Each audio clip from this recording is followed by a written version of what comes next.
마음을 품으라. 곧 그리스도 예수의 마음이니 그는 근본 하나님의 본체시나 하나님과 동등됨을 취할 것으로 여기지 아니하시고 오히려 자기를 비워 종의 형체를 가지사 사람들과 같이 되셨고 사람의 모양으로 나타나사 자기를 낮추시고 죽기까지 복종하셨으니 곧 십자가에 죽으심이라. 자, 오늘은 나를 살리신 십자가 두 번째 시간으로요, 희생과 복종의 십자가 제목으로 함께 말씀 나누겠습니다. 전라남도 순천에 가면 순천시가 있는데요, 그 순천시 중앙시장 앞쪽에 이렇게 기와집, 작은 기와집이 대로변에 있습니다. 거기에는 큰 비석을 하나 세워놨는데요, 그 비석의 이름이 팔마비입니다. 되게 이제 뭐 공덕비 뭐 이렇게 써 있는데 여기는 8팔자에 말마자를 써가지고 8마리 말 이런 뜻의 팔마비가 있고요. 그 앞에는 정말 말 조형물이 이렇게 2개가 있습니다. 여기에는 물론 당연히 역사적인 소리가 있는데 이 비석 자체가 갖고 있는 또 하나의 의미는 나라가 세운 비석이 아닌 지역민들이 돈을 모아서 세운 가장 오래된 역사성 있는 비석이라고 하더라고요. 이게 이제 고려시대 때 1200년대에 만들어졌는데요, 거의 800년 전에 처음에는 그렇게 세워졌다가 중간에 한번 이게 훼손돼서 새로 만들었다고 하더라고요. 근데 이 팔마비를 왜 세웠느냐라고 하면 과거 고려시대 때 뭐 그전에도 마찬가지지만 이렇게 새로운 수령들, 이제 부사라고 하는데요, 지금의 군수와 비슷합니다. 이렇게 부사가 부임을 하면 세금도 걷어가지만 세금보다 더 많은 걸 걷어서 이제 자기들이 되게 많이 갖는 거죠. 그리고 당시에는 전통 중에 뭐가 있었냐 하면 지금도 이제 그런 전통이 있죠. 전별금이라는 전통이 있었습니다. 즉 임기를 마치면 그 부사가 이제 다른 지역으로 옮겨갈 때에 그 지역민들이 돈을 모아서 이렇게 선물을 하는 거였습니다. 근데 이 순천 지역은 뭘 선물을 했느냐 하면 말을 선물하는 거예요. 말. 근데 말을 몇 마리를 선물하냐 하면 매번 새로운 수령이 왔다 갈 때마다 8마리씩을 선물을 한 거예요. 여러분 지금도 말값이 되게 비싼데 그거 얼마나 비쌌겠습니까? 그런데 이게 부사가 한번 오면 한 2년 3년마다 바뀌니까 그때마다 이 말 8마리를 갖다 바치는 게 이 지역민들한테는 보통 고역이 아니었던 거죠. 그런데 당시에 이제 최석이라고 하는 분이 이렇게 부임을 해서 부사로 잘 다스리다가 한 2년 반 만에 자리를 옮기게 되신 거예요. 그랬더니 또 이제 또 이제 때가 왔나 보다 하고 백성들이 말 8피를 이렇게 모아서 이제 드린 거죠. 이제 그런 전통이 있다는 거는 알고 있던 이 최석은 그 말을 이용해서 자기의 짐을 옮기는 데까지는 사용을 하고요, 짐을 다 이삿짐을 옮긴 후에 그 말 8마리를 그대로 순천으로 보냅니다. 단 그 몇 달 동안에 말 8마리 중에 한 마리가 새끼를 낳은 거예요. 그 새끼까지 포함해서 총 9마리를 순천으로 돌려보냈습니다. 이게 이제 순천 분들한테는 너무 신선한 충격이었던 거죠. 야, 세상에 이런 분이 다 있네. 받기만 하지 다시 이렇게 뱉는 분 처음 봤다. 이래가지고 이거를 이제 기리기 위해서 거기에 팔마비를 세운 겁니다. 자, 우리 한번 생각해 볼까요? 그 비석이 최석 본인에게는 되게 영광스러웠겠지만 누구한테 제일 부담됐을까요? 그게 후임자에게는 이게 너무 부담이 되는 거예요. 그 비석을 보는 순간 야, 이거 안 되겠다. 달란 소리 못 하겠고 나도 못 받겠다. 그래서 그 폐습이 사라지고 진정한 개혁이 이루어졌다는 뜻에서 이 팔마비가 지금도 순천시 한복판에 그게 있는 겁니다. 공직자에게 있어서 백성들이 기대하는 것은 어떤 어마어마하게 좋은 일을 잘 한다라기보다 국가가 권력을 줄 때는 그거 가지고 사익을 취하지 않을 거라고 하는 일종의 기대 심리가 있는 거죠. 그런데도 사람들에게는 기본적으로 이기심이 있고 욕심이 있어서 기회가 되고 힘이 있으면 그 권력을 통해 자기의 이기심과 욕심을 채우는데 많은 사람들이 이용하곤 합니다. 최근에도 LH공사 사건이 아주 많은 사람들에게 회자가 됩니다. 여러분, 이 LH라고 하는 뜻은요, L은 토지를 뜻하는 랜드고요, H는 주택을 의미하는 하우스, 하우징을 뜻합니다. 그래서 이 한국토지주택공사, 이거 영어로 하면 랜드 앤 하우징 코퍼레이션이 됩니다. 그런 면에서 이 회사 이름이 갖고 있는 뜻이 있죠. 즉 토지나 주택이라고 하는 건 공공재의 의미를 가지고 있다. 이게 땅을 넓힐 수 없잖아요. 그래서 땅은 모두에게 제한적으로 소유되는데 이걸 가지고 백성들이 좀 골고루 행복할 수 있는 기회를 주기 위해서 공기관을 만든 거죠. 여기 회사 들어가기도 참 어려운 데인데요. 그런데 그 직원들에게 부여된 권한이 있고 또 자격이 있고 프로젝트들이 있는데 그걸 가지고 뭐 투기를 한 소수의 인원이 있다. 그래서 국민들이 참 실망하고 있습니다. 뭐 비단 그 회사뿐이겠습니까? 다른 데들도 사실은 사람이 있는 곳이라면 이기심과 욕심이 결탁되어서 기회가 있고 권한이 부여될 때 정직한 사람보다 그렇지 못한 사람들 때문에 실망받는 국민들은 언제나 있었던 거죠. 그런 면에서 팔마비는 우리에게 또 하나의 새로운 가능성을 주지만 이거에 반대된 스토리도 있습니다. 경기도에 가면 안성이라는 도시 있습니다. 근데 안성시에 가면요, 안성공원이 있는데 이 안성공원에 가면 정말 깜짝 놀랄 만한 장면을 봅니다. 안성공원 안에 비석이 무슨 마치 큰 공동묘지 같이요, 공덕비 46개가 나란히 서 있습니다. 공덕비 1개, 2개도 귀한데 46개가 그 안성공원 안에 쫙 있어요. 와, 대단하죠?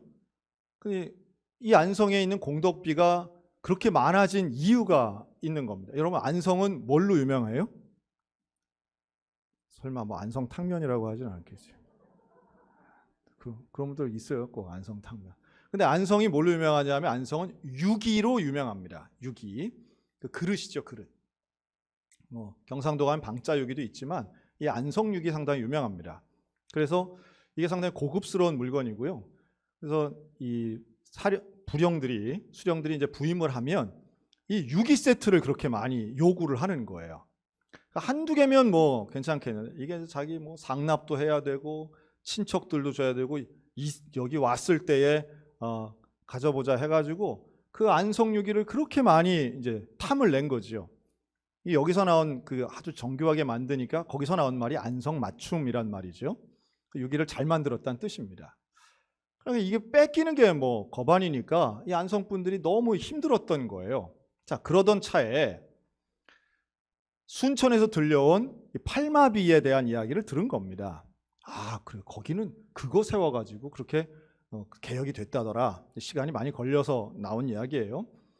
그래서 이제 안성분들이 어떤 지혜를 냈느냐 하면, 그럼 아예 수령이 부임하는 날부터 공덕비를 세운 거예요. 지금 이해가 되시죠?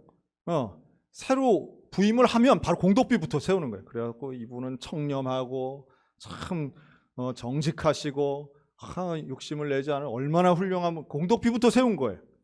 그러니까 와가지고선 욕심이 있던 부사들도 그거 보고서는 찔려서 이제 뭐 그래도 뭐 뻔뻔하게 짓는 분 계셨겠지만 그래가지고 그게 또 하나의 전통이 돼서 하나 둘 세운 게 46개나 됐다는 거 아닙니까? 그러니까 예나 지금이나 800년 전이나 지금이나 사실은 권력이 있고 기회가 있는 사람들이 그것을 이기심을 통해서 욕심을 채우는 역사는 변함없이 온다라고 하는 거예요. 그렇지 않은 사람들이 훌륭하신 거죠. 오늘 성경은 우리에게 그런 정직함, 사람이 타인을 위해 희생할 줄 아는 것, 사람이 다른 사람을 위해 양보할 수 있는 그 근본의 마음에는 예수의 마음이 있다라고 말씀합니다. 그러니까 이건 성품과는 좀 다른데요. 근본적인 성품은 인간은 이기적입니다. 그러나 빌립보 교인들에게 당부하는 것은 너희는 이 마음, 즉 예수의 마음을 품어야 너희가 진짜 희생을 할 수 있는 거야 라고 가르치고 있습니다. 남을 위해서 어떻게 희생할 수 있을까요? 그 희생의 본이 바로 예수 그리스도이신 거죠. 우리가 예수님에 대해서 알아야 할 첫 번째 전제는 예수님은 하나님이시라고 하는 거예요. 오늘 본문은 그걸 뭐라고 그러냐 하면 그는 근본 하나님의 본체시다 이렇게 말씀하죠. 하나님의 본체, 온전한 하나님이시라는 거예요.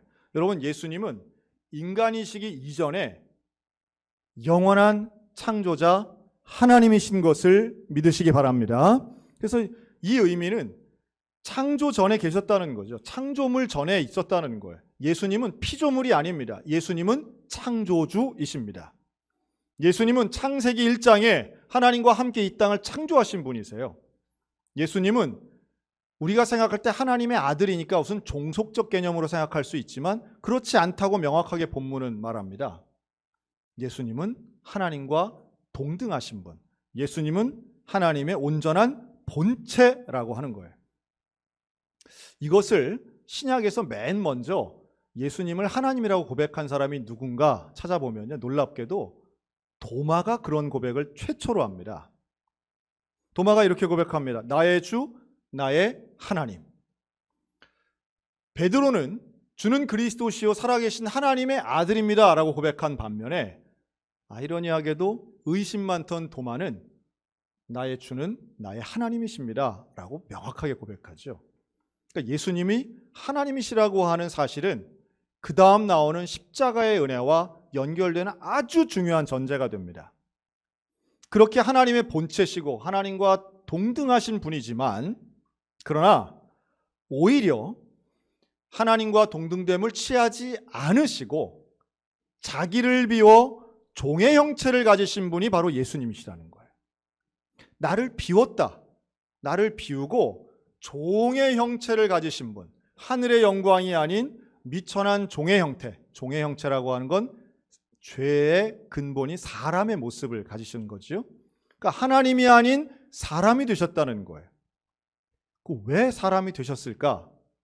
왜 예수님은 하늘의 영광, 하나님과 동등됨 이런 거를 버리고 사람이 되셨을까? 결론부터 얘기한다면 저와 여러분의 죄를 사해 주시고 우리를 구원해 주시기 위해 예수님은 종의 형체를 가지신 분인 줄로 믿습니다. 여러분, 이게 복음이죠. 근데 왜 하나님의 형태로는 안 되고 종의 형태로만 되는가? 자, 여기에는 인간의 죄에 대한 성경적 이해가 있어야 됩니다. 우리가 구원받기 위해서는 죄가 용서받아야 돼요. 죄의 문제가 해결돼야 돼요. 그런데 죄를 어떻게 해결할 수 있는가? 구약 성경에 보면 사람의 죄는 반드시 생명으로 대속할 수 있어요. 돈으로 대속받는 게 아니라 죄값을 돈으로 치르는 게 아니에요. 감옥 간다고 해결되는 게 아니에요. 죄를 지었으면 그 죄는 생명으로만 값을 치를 수 있는 거예요. 이게 성경적 원리입니다. 자, 그러면 죄를 지을 때마다 사람을 죽여야 되느냐? 그렇지 않으니까 이 죄를 짐승에게로 전가시킵니다. 양이나 소나 염소나 비둘기에게 나의 죄를 전가시켜요. 그리고 그 생명을, 양을 죽임으로써 나의 죄를 용서받는 것, 이게 구약의 죄사함의 원리입니다. 이 과정이 제사에 그대로 들어가게 되는 거죠.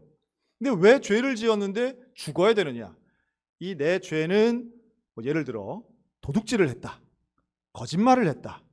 그런데 그 도둑질하고 죄를 짓는 건 우리의 법 개념에서는 그건 경범죄니까 벌금형, 그거는 이 정도 되니까 징역 1년, 그러면 끝.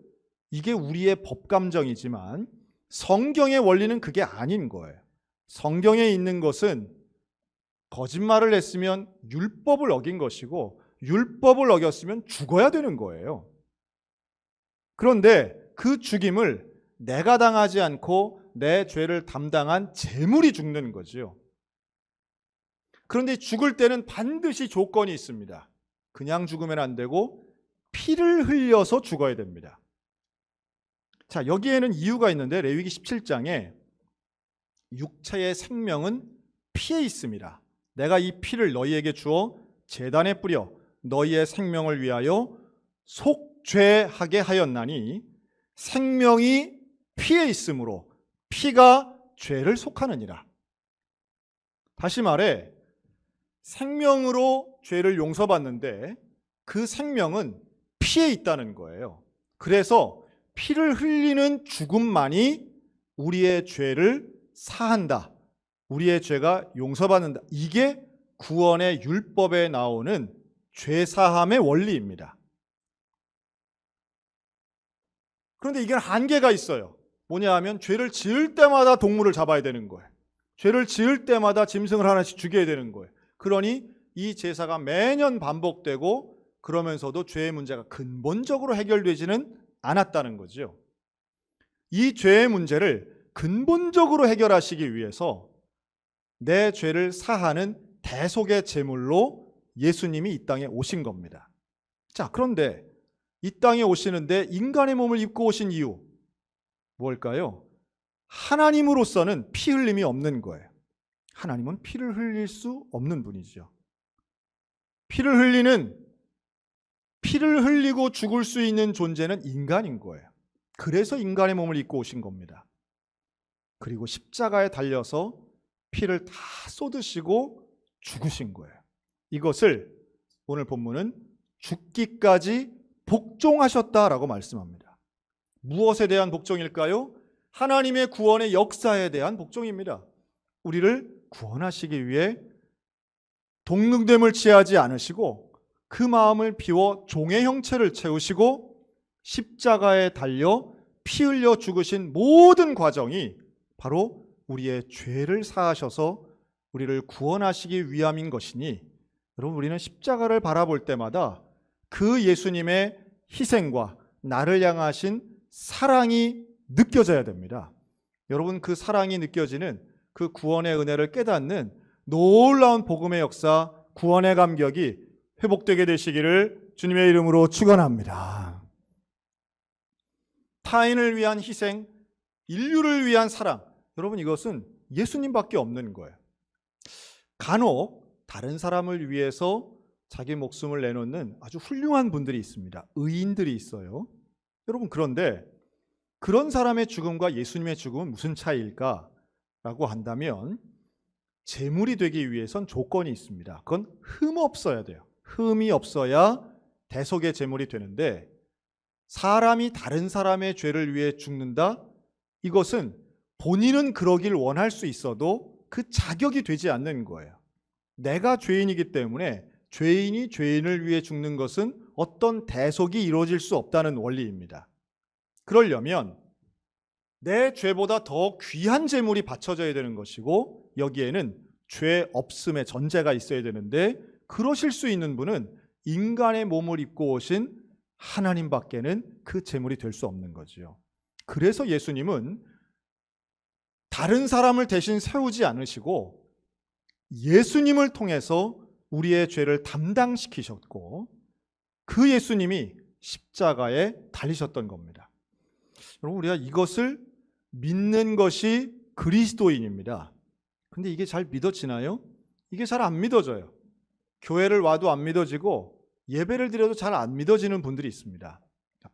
매일마다 십자가 얘기를 하고 예수님 얘기를 하는데 난 그게 잘 안 믿어져, 이런 분들 계세요. 그런데 우리가 믿는 신앙은요, 그것을 믿게 하시는 분조차도 하나님의 은혜라고 우리는 고백하는 겁니다. 즉, 성령께서 우리를 이끌으셔서 우리의 마음의 문이 열려지고 바로 예수님이 나를 위해 십자가에 달려 돌아가시고 그로 인하여 내가 죄사함을 받았다는 것이 믿어지는 것. 여러분, 그 믿어지는 은혜가 우리에게, 또한 우리의 가족들에게, 우리의 자녀들에게 임하게 되시기를 주님의 이름으로 축원합니다. 이게 믿어지면, 그러면 우리는 예수의 마음을 품을 수 있어요. 그 예수의 마음이 품어지는 사람이 다른 사람을 위해 희생할 수 있고 진정한 의미의 복종하는 삶을 살게 되는 겁니다. 우리의 복종은 세상의 권력에 대한 복종이 아닌 하나님께 대한 복종이 되는 거죠. 그리고 이것이 빌립보 교회를 향해서 똑같습니다. 마음을 같이 하고 한 마음을 품어라, 자기보다 남을 낮게 여겨라, 겸손해져라. 여러분, 이건 노력을 통해서 이루어진다기보다 예수의 마음을 품으면서 시작되는 겁니다.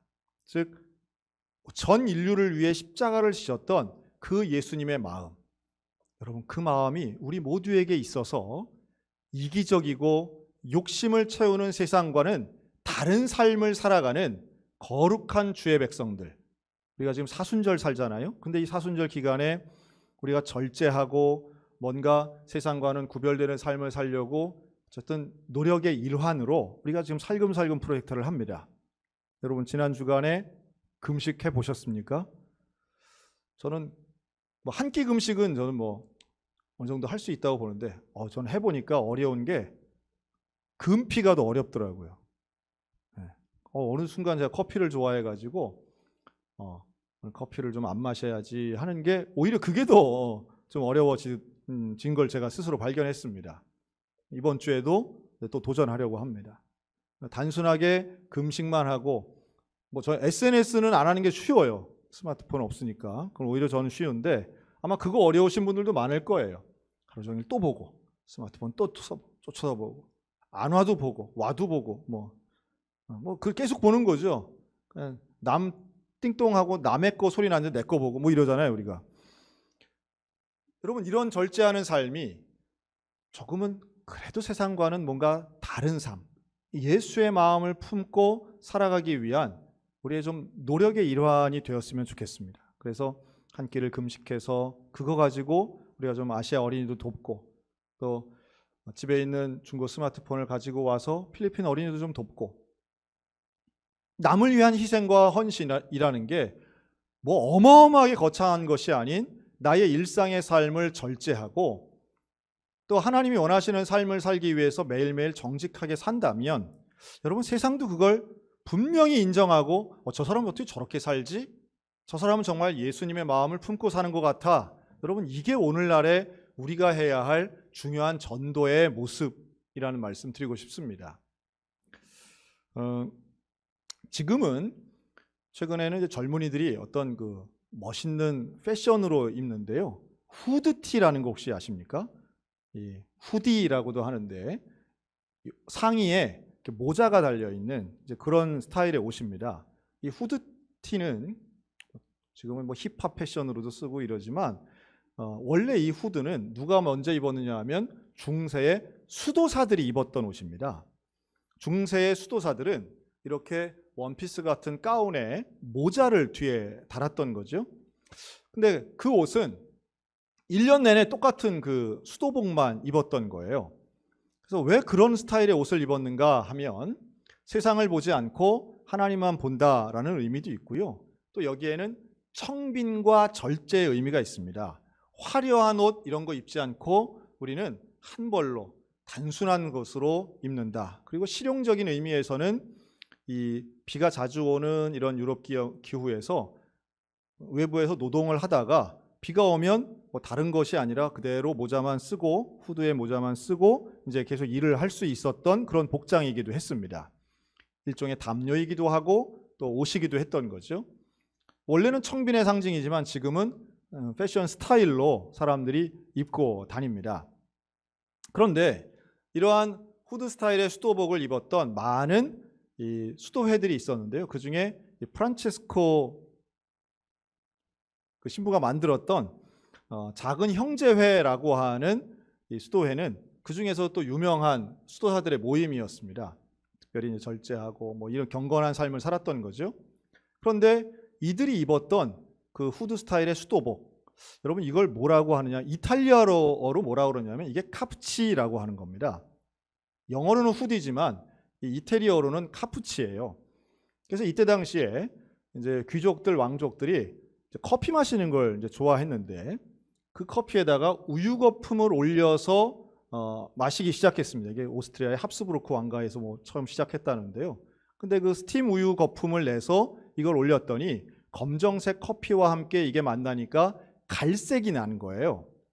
근데 그 갈색을 보고 이 귀족들이 뭐라 그러냐 하면 야 이거 꼭 우리 수도사들 입는 그 수도복 같네 이렇게 된 거예요. 왜냐하면 그 프란체스코 수도회의 수도복이 이런 갈색 수도복을 입었던 겁니다. 그러면서 그 커피 이름을 뭐라고 붙였냐면 수도복이란 뜻으로 카푸치노가 된 겁니다. 카푸치노, 바로 수도사들이 입었던 그 수도복. 야, 그 가운색이랑 너무 비슷하다. 그래서 카푸치노가 된 거예요. 우리가 마시는 커피의 일환이죠. 근데 저는 거기서 이런 생각을 해봅니다. 당시의 커피는 상당히 사치품이었습니다. 귀족들만 마시는 거예요. 수도사들의 청빈한 생활과는 맞지 않아요. 수도사들은 카푸치노 마시지 않았어요. 그런데 왜 왕가나 귀족들은 그걸 카푸치노라는 이름을 붙였을까? 여기에는 본인들의 삶은 화려했지만, 사치스러운 삶을 살았지만 청빈한 삶을 살고 있는 수도사들에 대해 존경과 선망의 마음이 있었다라고 저는 믿습니다. 왜냐하면 사람에게 그런 심리가 있거든요. 뭔가 좋아 보이는 것을 차용하는 겁니다. 가져오는 겁니다. 이름이라도 붙여서 사치스러운 걸 먹는 거는 마음에 좀 찔리지만 거기에 경건한 이름을 붙이면 조금 순화되는 거죠. 당시의 수도사들은 가장 가난하고 어떤 면에서는 가장 재미없는 삶을 살았을지는 모르지만 사람들에게는 인정받고 존경받는 삶이었다는 것을 커피, 카푸치노가 우리에게 증명한다. 저는 그렇게 봅니다. 우리들의 삶도 마찬가지죠. 처음부터 부정부패하려고 관직에 들어가는 사람은 저는 없다고 봅니다. 그러나 어떤 면에서 들어가 보니까 또 계급이 올라가고 직급이 올라가고 그 일을 하다 보니까 뭐가 보이는가 하면 남들도 다 이렇게 하는구나 라고 하는 게 보일 때에 부정인 줄 알지만 심각하게 생각 안 하는 거죠. 잘못된 것인 줄 알지만 모두가 그렇게 하는 만연되어 있는 문화 속에 나 혼자 이거 아니야 라고 말하는 것은 쉽지 않으리라고 생각합니다. 하지만 누군가는 올바른 일, 누군가는 개혁에 앞장서는 마치 팔마비의 최석과 같이 누군가는 잘못된 것에 대해 거부하고 근본적인 욕심에 대해 거절하기 시작하면 분명히 사회의 변화는 일어날 것이라는 거고요. 이게 카푸치노가 보여주는 예수의 마음을 품은 기독교인들의 삶이 오늘날 어때야 되는가를 저는 여러분과 함께 나누고 싶습니다. 사순절을 살아가는 우리에게 예수의 십자가는 희생과 복종에 대해서 분명히 가르치고 있습니다. 남들보다 더 많이 갖는 사람이 아니라 남들에게 나누어주는 희생의 상징 십자가. 여러분 오늘날 우리 교회와 저와 여러분이 이러한 십자가의 삶을 살아가고 예수의 마음을 품는다면 사회로부터는 오히려 존경과 인정을 받고 하나님께는 영광을 돌리는 진정한 복된 삶을 살게 될 줄로 믿습니다. 이게 구원받은 사람의 삶인 것이고 저와 여러분에게 주어진 사명인 것이고, 그리고 이 사명은 괴로운 고난의 순간이 아닌, 고통을 감내하는 것이 아닌 하나님과 동행하는 참된 기쁨과 감사의 길이라는 것이죠. 빌립보 교회에 주신 이 말씀이 오늘 우리들에게 함께해서 나를 살리신 그 십자가의 은혜를 붙잡고 오늘도 복종과 희생으로 이 사회를 변화시켜가는 거룩한 주의 백성, 정직한 하나님의 자녀들 다 되시기를 우리 주님의 이름으로 축원합니다.